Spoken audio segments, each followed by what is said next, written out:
Comment et où utiliser iDream, la nouvelle IA chinoise de création d'images? Vous avez le site iDream.ia en chinois, mais traduisez-le pour l'utiliser. Connectez-vous et essayez-le gratuitement. Sinon, sur Hanging Face, dont on a une vidéo explicative, vous pouvez l'utiliser gratuitement via leur site pour tester cette IA et créer des images facilement. Vous pouvez aussi l'obtenir en local, c'est plus complexe. On a un guide avec ConfioEye. S'il n'est pas en ligne, il le sera bientôt. On l'a préparé pour vous. Voilà les 3 façons d'utiliser ce nouveau générateur d'images. Les résultats sont spectaculaires.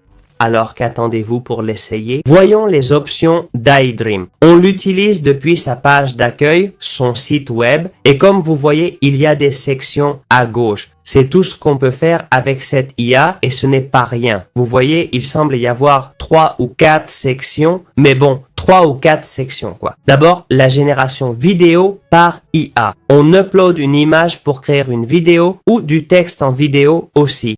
Ensuite, une section pour générer des images. Avec un simple texte, on peut créer les images qu'on veut, puis on peut éditer des images comme dans Magic Wheel. Vous connaissez Magic Wheel? Si vous voulez, il y a un guide. C'est un super outil. Celui-ci est très similaire. On peut l'utiliser.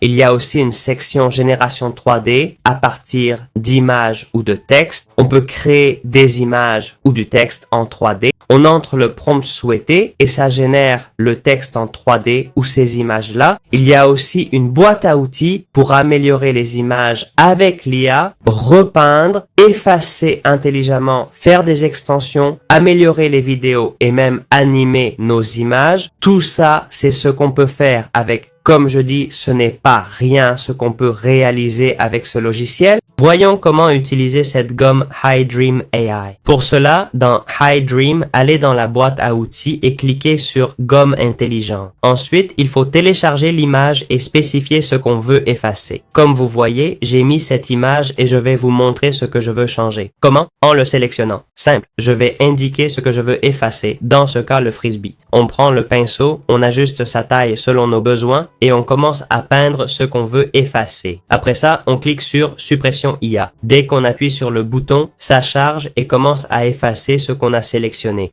Et comme on voit, il essaie de l'enlever, mais au lieu de ça, il a mis un zizi dans la gueule du chien. Comme on peut le voir, ça ne marche pas très bien ici, ça ne peint pas bien. Le mode cadre l'a un peu plus effacé, mais on va tester avec des objets plus grands et complets, pas un truc précis comme un frisbee qui pourrait poser problème. On va enlever tout le chien avec le frisbee pour voir si le fond reste bien sans eux.